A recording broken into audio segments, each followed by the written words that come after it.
मध्यरात्रीचा काळोख, बाहेर वादळी वारा आणि मुसळधार पाऊस आणि क्षणात एका कुटुंबाच्या डोक्यावरचं छत कोसळलं। पालघर जिल्ह्यातील डहाणू तालुक्यात सोनाळीच्या खुबरोद पाड्यावर यशवंत सापटा यांचं राहतं घर मध्यरात्री 1च्या सुमारास जमीनदोस्त झालं। घरात झोपलेल्या 8 जणांनी मृत्यूला अक्षरशः चकवा दिला।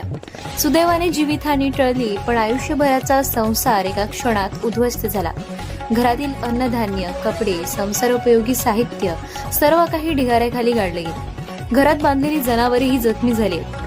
आज भर पावसात हे संपूर्ण कुटुंब उघड्यावर आलं असून राहण्यासाठी छत नाही तर पोट भरण्यासाठी अन्नधान्यही उरलेलं नाही। या संकटग्रस्त कुटुंबाला शासनाकडून तातडीची मदत, सुरक्षित निवारा आणि जीवनावश्यक साहित्य मिळणार का, असा प्रश्न आता उपस्थित झालाय। त्यामुळे शासनाने पंचनामा करून तातडीची आर्थिक मदत, निवारा आणि जीवनावश्यक वस्तू उपलब्ध करून द्याव्यात, अशी मागणी सापटा कुटुंबाकडून करण्यात आली आहे।